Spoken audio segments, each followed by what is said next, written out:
Olá, voltamos.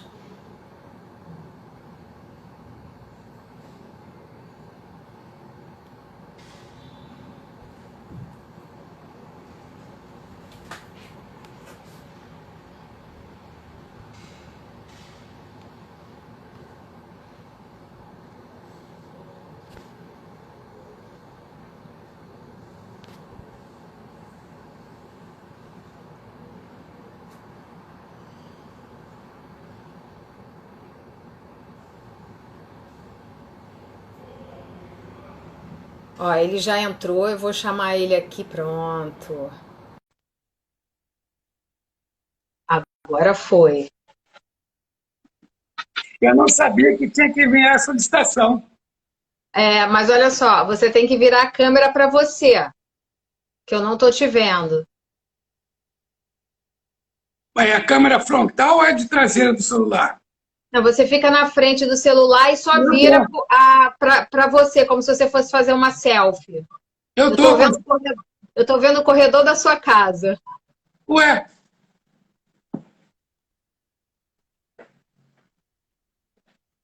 Pronto. peraí. Então, Não é a traseira, é a frontal. mas ele não está na frontal. Então, deixa eu ver se muda aqui. Agora foi. Foi? Voltou. Agora voltou pro corredor da sua casa. E agora? Isso aí, agora tá. Tá. Boa noite, tudo bem, Boa Edgar? noite, tudo bem?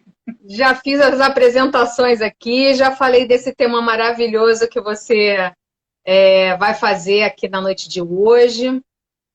Então, o pessoal já está aí sabendo, íntimo de quem vai estar presente com a gente. E eu vou, então, para que a gente possa começar, já que eu já fiz as apresentações, eu vou fazer uma prece para Tá, iniciarmos e depois eu te passo a palavra. tá legal. Então vamos lá, pessoal. Obrigado pela presença de todos. Edgar também, muito obrigado. Então vamos agora nos recolher interiormente para que a gente possa já deixar a agitação toda do nosso dia, né? Aquela confusão toda, os nossos pensamentos de lado, através de uma prece. Então vamos fechar os nossos olhos, pensar em Jesus, pensar em Deus, nosso Pai, amigos espirituais, mestre amigo, aqui estamos presentes, todos reunidos em teu nome, buscando através do encontro dessa noite um auxílio maior para o nosso dia a dia, através do estudo, através do entendimento, para que possamos nos tornar pessoas melhores, com atitudes mais acertadas, entendendo um pouco mais do que significa esse grande presente que nós recebemos, que é a nossa vida atual. Assim, Senhor, te agradecemos por propiciar encontros como esse. Te pedimos o auxílio na noite de hoje, nos ajudando no entendimento necessário. E te pedimos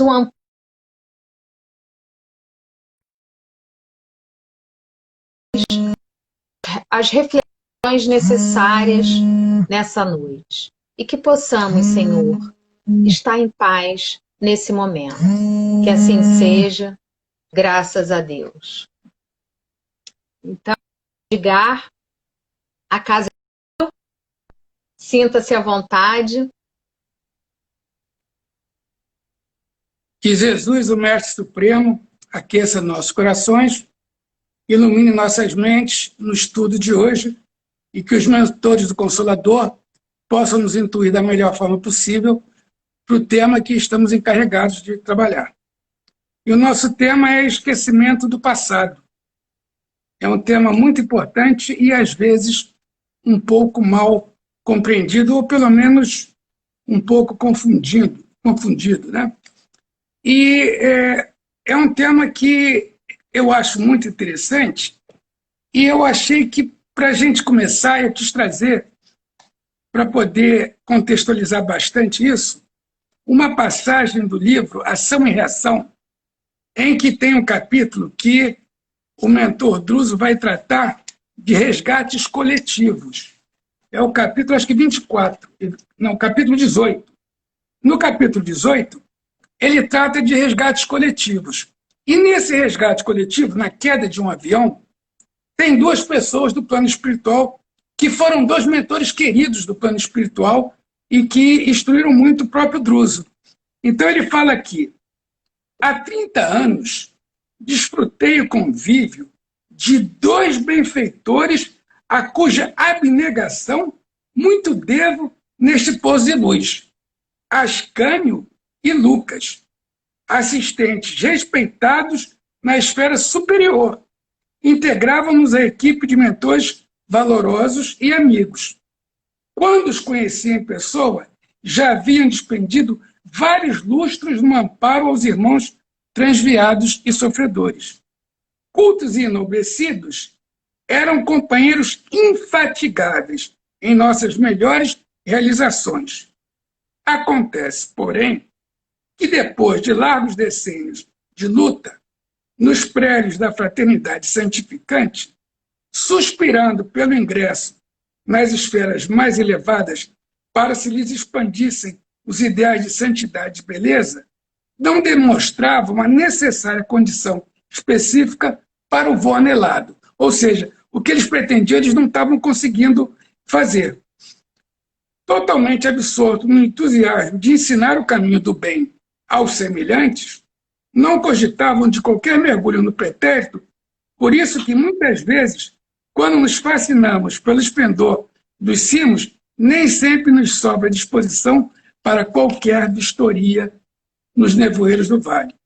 Dessa forma, passaram a desejar ardentemente a ascensão espiritual, sentindo-se algo desconcertados pela ausência de apoio das autoridades, que lhes não reconheciam o mérito imprescindível. Dilatava-se o impasse quando um deles solicitou o pronunciamento da direção-geral, a que nos achamos submissos. O requerimento encontrou curso normal, até que, em determinada fase, ambos foram chamados a exame devido.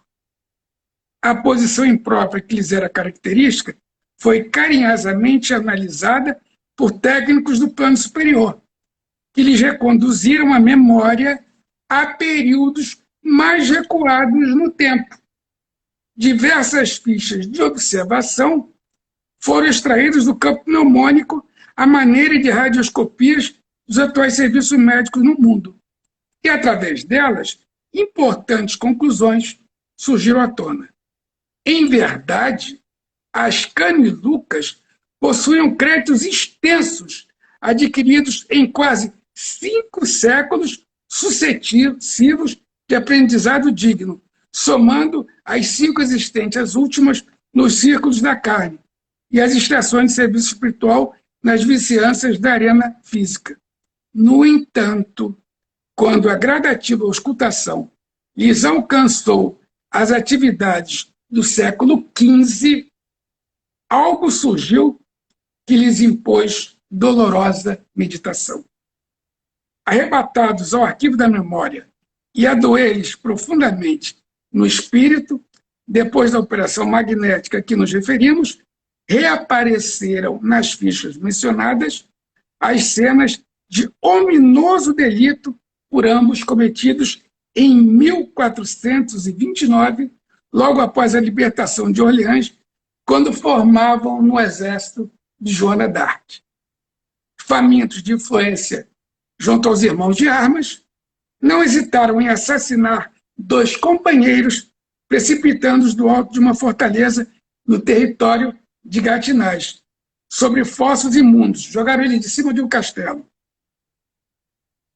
embriagando-se das honrarias que lhe valeram mais tarde torturantes remorsos além do sepulcro.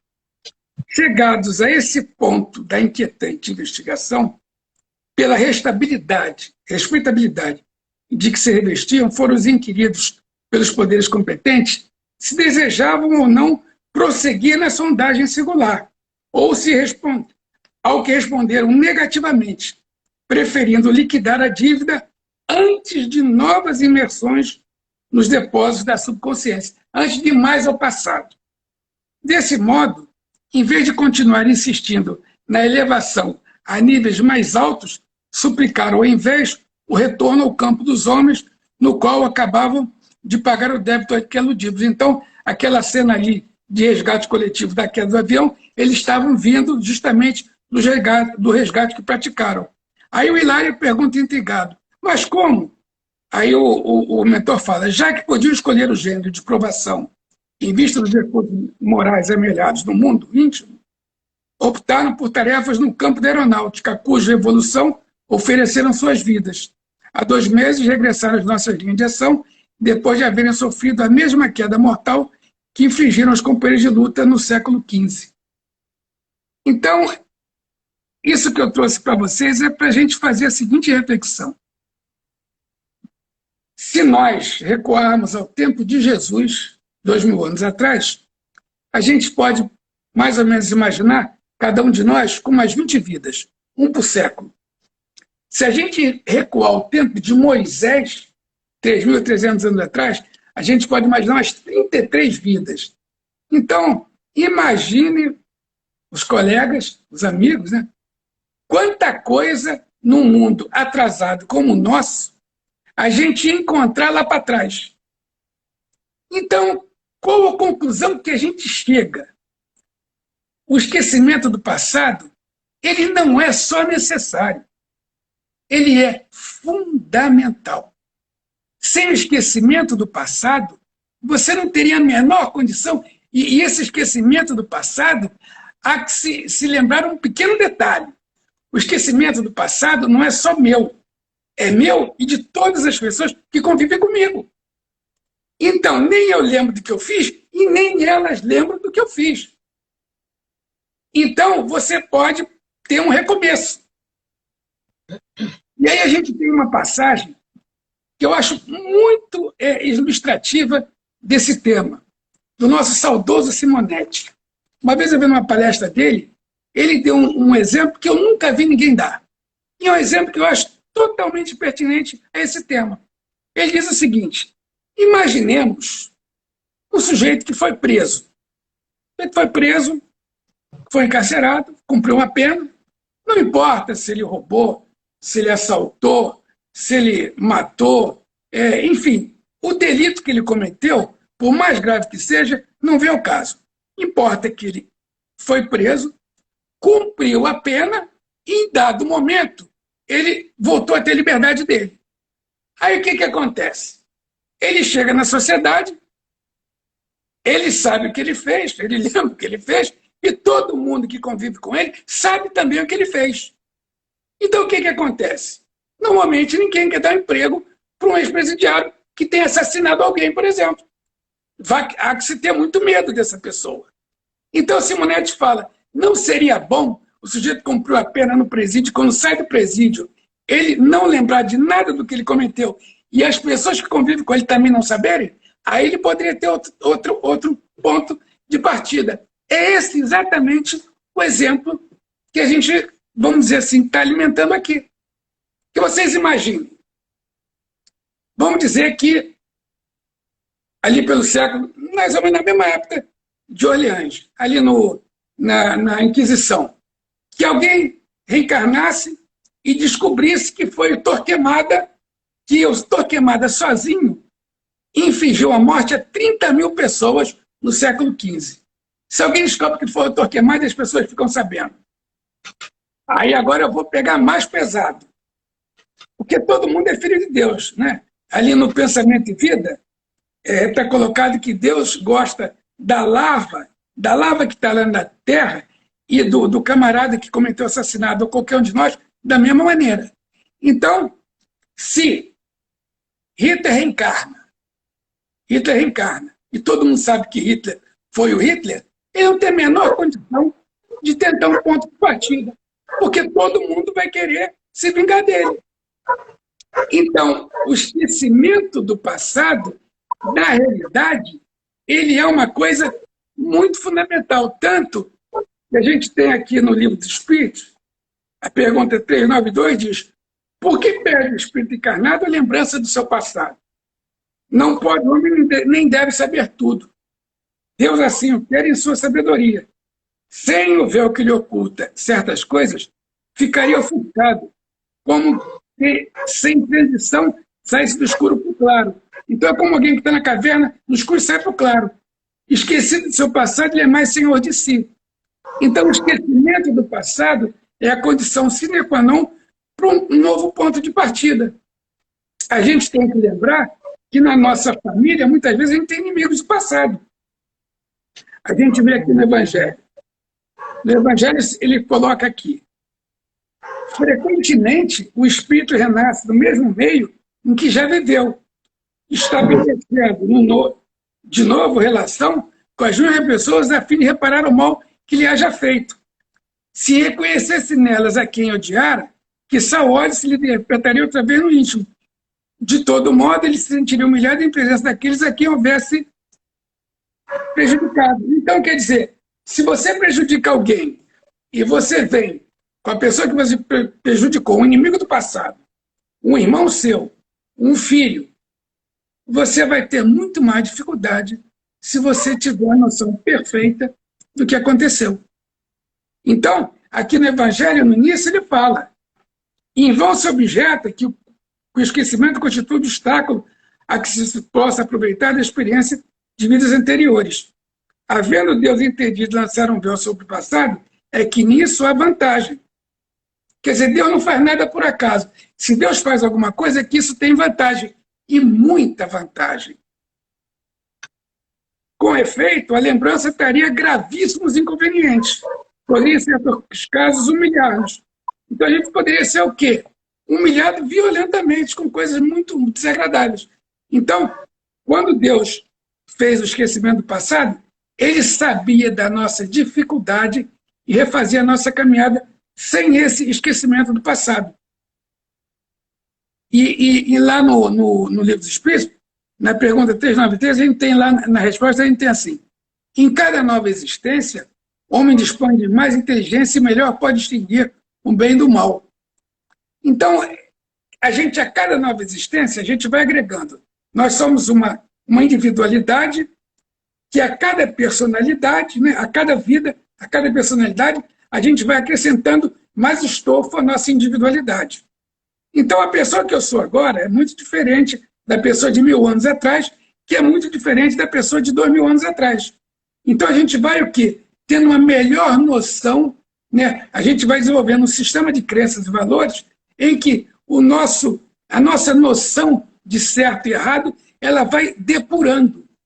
Então, coisas que, às vezes, até numa mesma vida, você admitia inicialmente de fazer, você não admite mais hoje. Né? Então, por exemplo, vamos que você, antigamente, você não era espírita, na sexta-feira você ia para o bar, bebia, fazia farra e tal. Hoje não, sexta-feira você vai para o estudo na casa espírita. Então, quer dizer, você vai mudando valores de acordo com a sua melhora de, vamos dizer, de nível espiritual. A sua vibração vai melhorando, então você não vai mais querendo coisas que no passado você já teve, já gostou.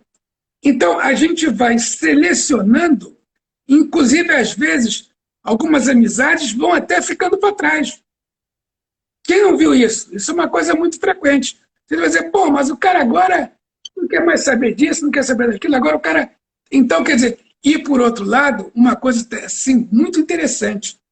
Você, pelo exemplo, muda muita gente. Então, às vezes, as pessoas ao seu redor vão vendo aquela transformação que você vai passando e notam que você passa a ser uma pessoa que ajuda as pessoas, que é requisitada quando as pessoas têm dificuldade. Então, às vezes, vão dizer, não, mas ele é um camarada que faz a diferença.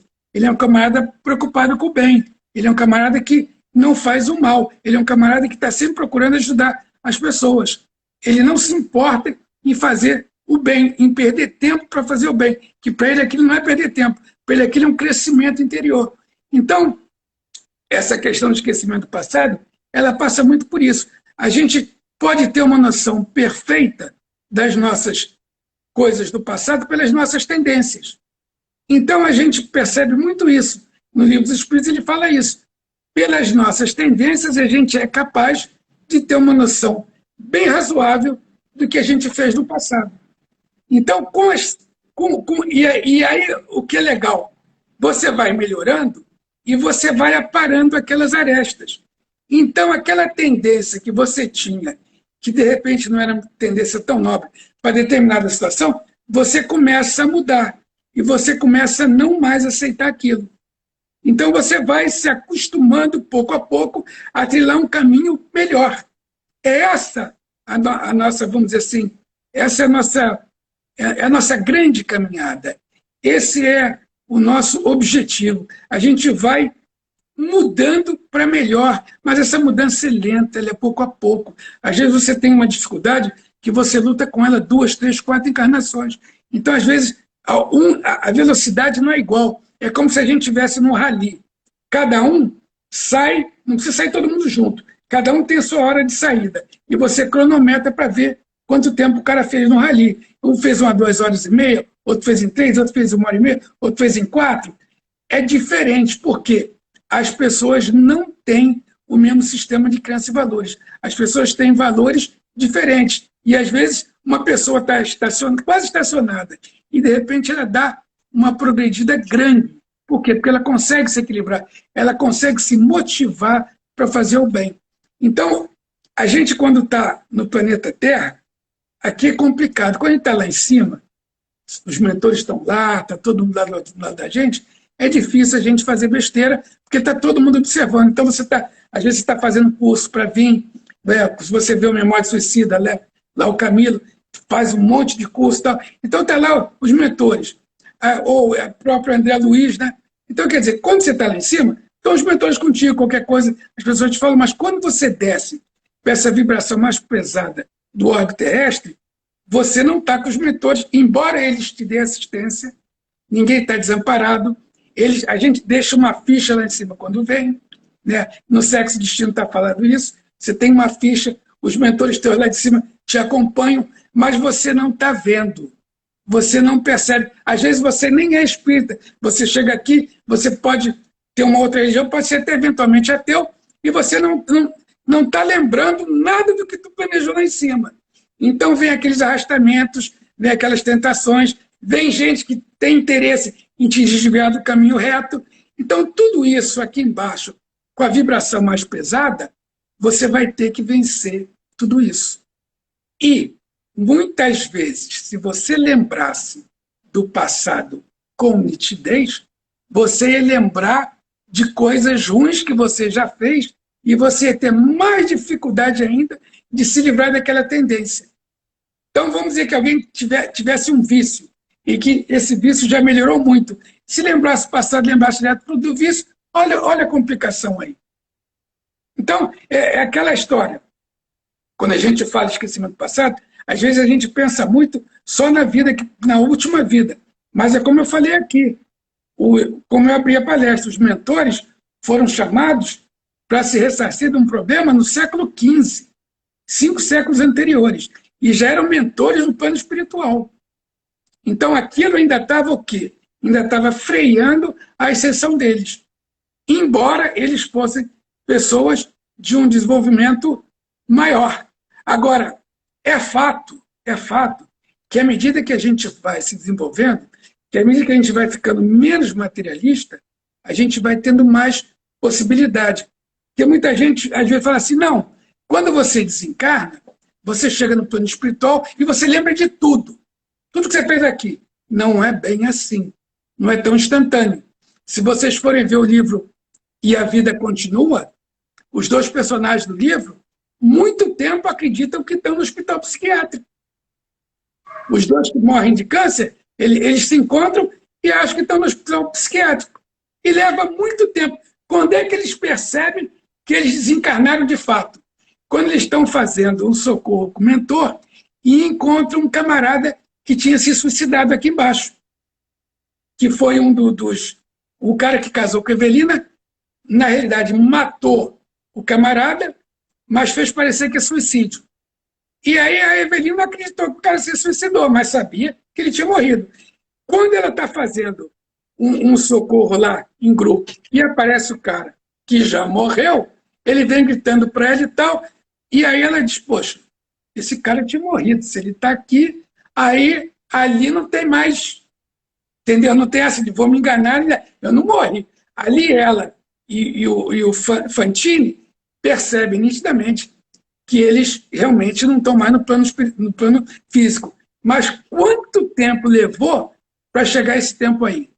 Quase 2 anos no plano espiritual, e eles achando que estão em tratamento, não sei o quê. Então, quando você chega no plano espiritual, primeiro você tem que se equilibrar. Depois que você se equilibra, você vai tendo a reminiscência aos poucos. Você não lembra de supetão toda a tua vida passada. É claro que depois você vai analisar, vai ver onde errou e tal. Muitas vezes, isso também tem esse detalhe. Muitas vezes você lembra da vida passada, mas não lembra das outras atrás. Então, tudo vai depender da maneira que você está, da evolução que você já tem. Um espírito mais evoluído lembra de mais coisas. Um espírito mais atrasado não lembra de nada, e o espírito mais ou menos lembra de pouco. Então, tudo vai depender do equilíbrio que você chega lá. Eu já vi dizer, não, você chega no plano espiritual e aí você lembra de tudo da vida anterior. Nem sempre. Se você está muito desequilibrado, você nem sabe que desencarnou. Então a gente vê muito isso. Você chega no plano espiritual e nem sabe que desencarnou. Está lá no plano espiritual, está achando que está encarnado. E leva muito tempo para saber. A gente vê isso direto em mesa mediúnica. Você chega na mesa mediúnica e quer saber dos parentes, tal, porque ninguém vai visitar ele no hospital. O hospital é muito bom, mas ninguém vai visitar. Ele não vê nenhuma pessoa conhecida há muito tempo. Então, essas são situações que a gente encontra também. Então, às vezes, você chega no plano espiritual e você não tem condição imediata de acessar os seus arquivos anteriores. E, às vezes, você nem acessa porque você nem percebe que já desencarnou. Então, tudo isso é um processo.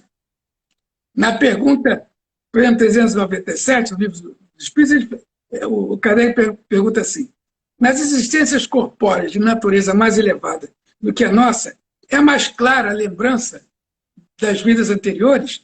Sim, à medida que o corpo se torna menos material, com mais exatidão, o homem se lembra do seu passado. Essa lembrança, os que habitam os mundos de ordem superior a têm mais nítida.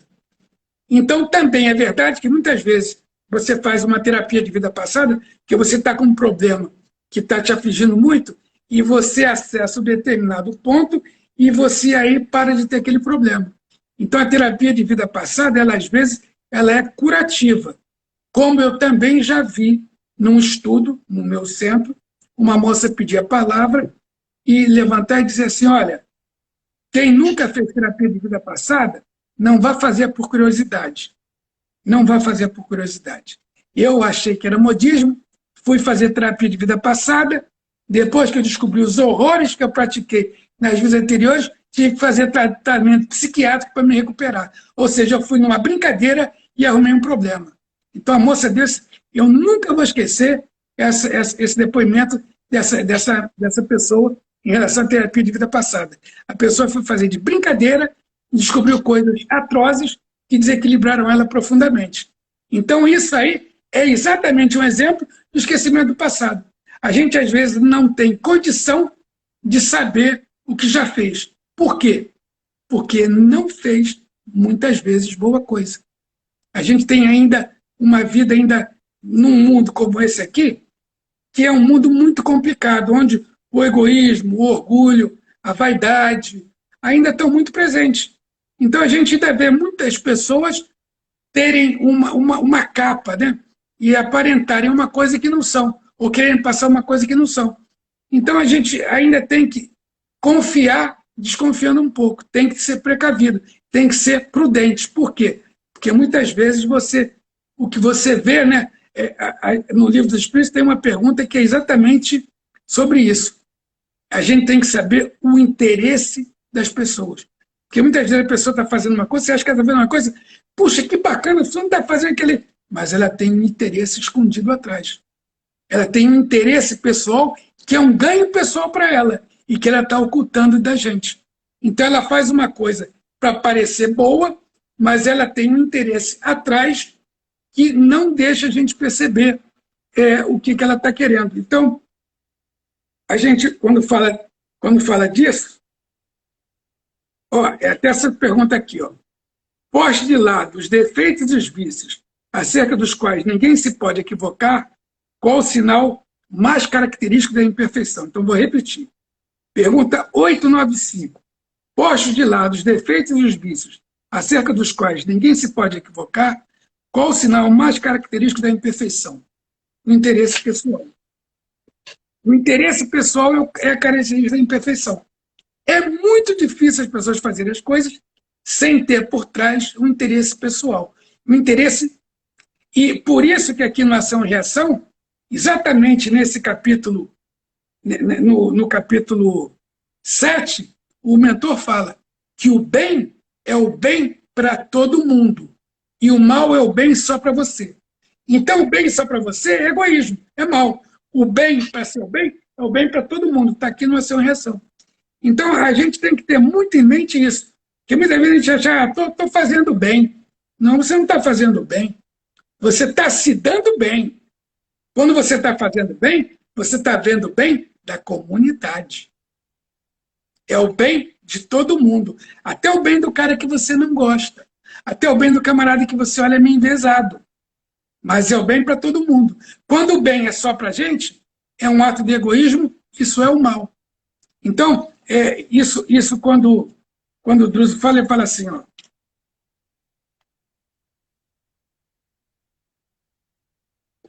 é bem interessante, por quê? Porque é uma coisa que a gente não costuma ter em mente. O bem, meu amigo, é o progresso e a felicidade, a segurança e a justiça para todos os nossos semelhantes e para todas as criaturas da nossa estrada, as quais devemos empenhar as conveniências do nosso exclusivismo, mas sem qualquer constrangimento por parte de ordenações puramente humanas que nos colocariam em falsa posição no serviço. O bem será, desse modo, nossa decidida cooperação com a lei a favor de todos, ainda mesmo que isso nos custe a renunciação mais completa. E aí ele fala, e o mal será sempre representado por aquela triste vocação do bem unicamente para nós mesmos. Então, o esquecimento do passado facilita a gente a não incorrer nos velhos erros e dá para a gente uma possibilidade de um novo ponto de partida. É como se a gente saísse, exatamente aquele exemplo Simonetti, como se a gente saísse de cumprir uma pena no presídio e esquecesse tudo que a gente fez antes da pena e as pessoas que convivem com a gente não lembrassem do que a gente fez. Então a gente sai do presídio, não lembra de nada que fez, pagou, vamos pagar. Pagamos a nosso delito e todo mundo que convive com a gente não sabe que delito a gente fez. Então a gente está pronto para reiniciar. É exatamente isso que a reencarnação propicia, o esquecimento do passado. Você vem reparar erros sem lembrar deles, para você não ter dificuldade, até porque, se você lembrasse deles, as outras pessoas também lembrariam.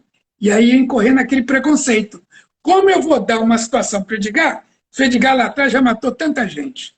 O Edgar lá atrás já roubou tanta gente. Eu não posso dar essa situação para o Edgar agora. É um risco muito grande que não vale a pena. Para que eu vou me arriscar? Então, na hora que eu não lembro, e as pessoas que convivem comigo também não lembram, o que acontece? Eu tenho aí uma possibilidade real de refazer o caminho. Então, eu passo a ter o quê?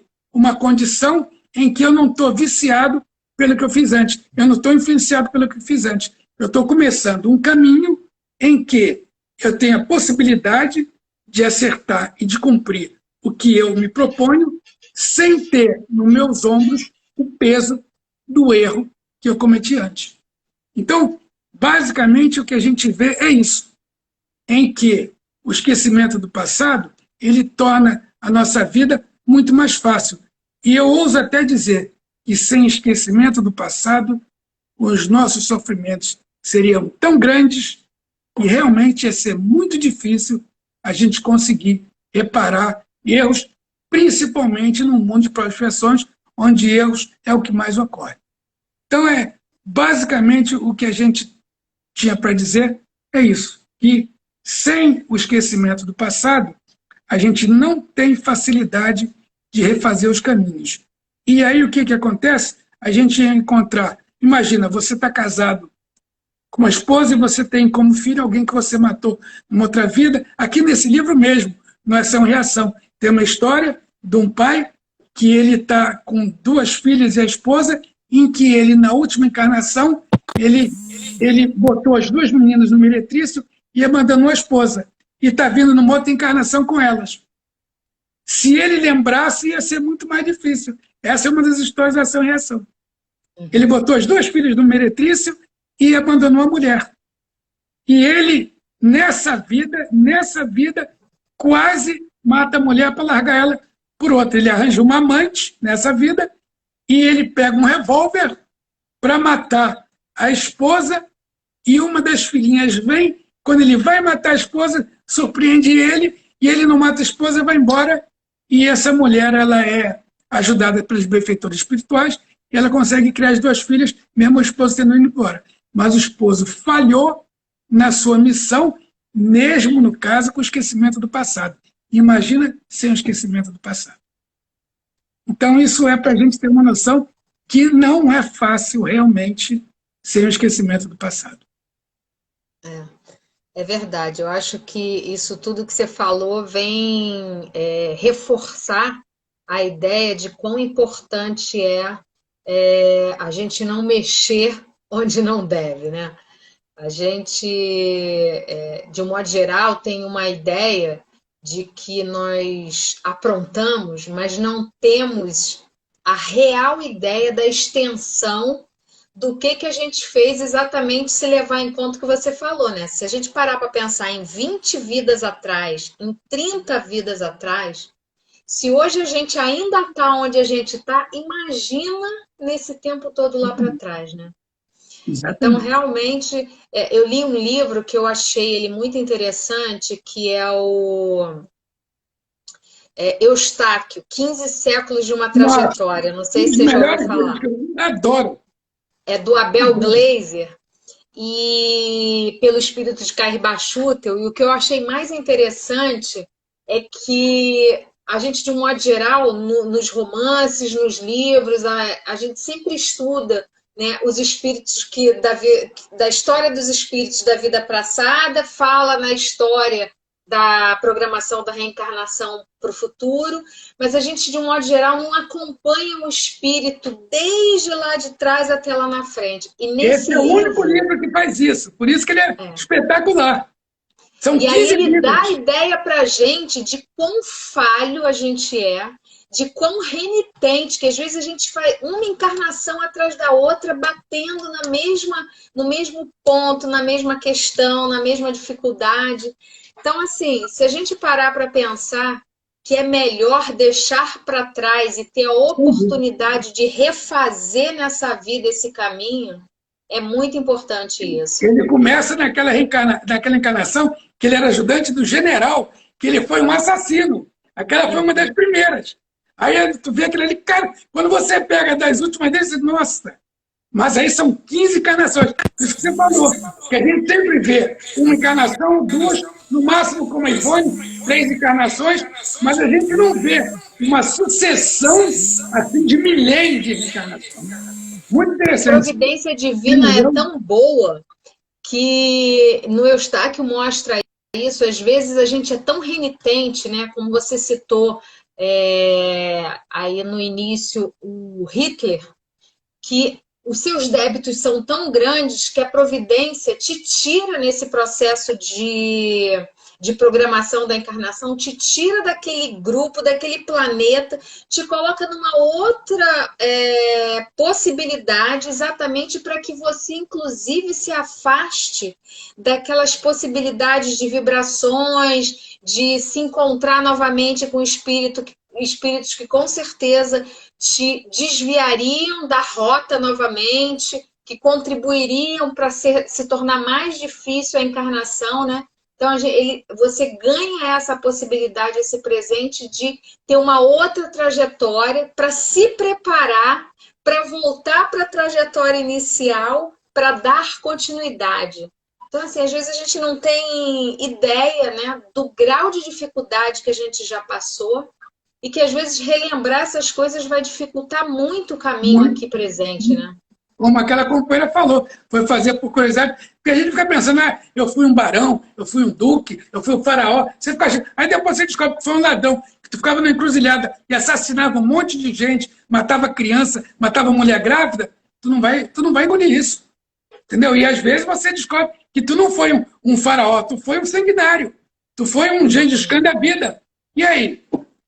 É. Complicado. Eu acho que esse tema é um chamamento para a gente focar nas questões presentes. E aí, como diz, aí, como você falou também, se a gente olhar, a vida dá sinais a todo instante, Pois é, dizendo quais são as nossas questões e quais foram as possibilidades passadas, né? pois é. Então, se a gente já olhar para aí como uma pista, é uma ótima oportunidade de você focar e seguir em frente, deixando o que ficou para trás. Porque o que ficou para Então, trás fica Edgar, todo para trás. o estudo foi muito bom. Foi um prazer tê-lo aqui conosco. Te agradeço o estudo dessa noite. Espero que a gente se encontre novamente mais para frente. Vai ser um prazer. Muito obrigada. Foi um prazer enorme. Obrigado a você ao convite. Eu agradeço a todos também que estiveram aqui presentes com a gente, mais uma terça-feira. E eu vou agora fazer uma prece para a gente se despedir e encerrar o encontro da noite de hoje. Então vamos elevar o nosso pensamento. Deus, nosso Pai, amado Mestre Jesus, amigos espirituais, obrigada pelo encontro dessa noite, em que aqui podemos estudar um pouco mais dessa nossa doutrina de luz, que nos trouxe e nos traz a cada dia um entendimento maior dessa grande engrenagem que representa a vida. Agradecemos a oportunidade de a cada dia termos um alerta, um sinal de qual caminho devemos seguir.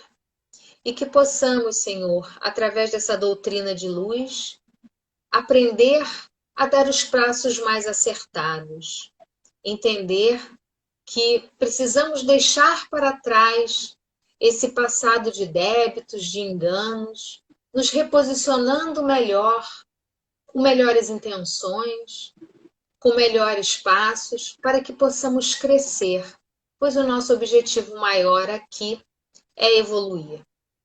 E assim, Senhor, te pedimos também que, como pudemos aqui nesse momento, receber da espiritualidade, receber do palestrante essas palavras, que possamos triplicar e enviar para todos os irmãos que necessitam essas boas vibrações e esse trabalho aqui feito. Que essas boas energias possam chegar àqueles irmãos que tanto necessitam, que ainda não conhecem o nosso querido Mestre Jesus, que ainda não conhecem essa caminhada em busca do amor, da paz, que todos possam receber essa luz, a nossa cidade, o nosso planeta, toda a nossa civilização atual, que todos possam receber essa grande luz que nos ampara e que nos protege. Obrigado, Senhor. Abençoado tenha sido mais essa noite. Que assim seja, graças a Deus. Então, nos despedimos na noite de hoje. Obrigada, Edgar, mais uma vez, pelos estudos, pela sua presença, por trazer mais uma vez tudo isso aqui para nós do Consolador. E Valeu. agradeço a todos os irmãos que estiveram aqui presentes e que possamos nos encontrar mais uma vez na semana que vem. Obrigada. Boa noite a todos.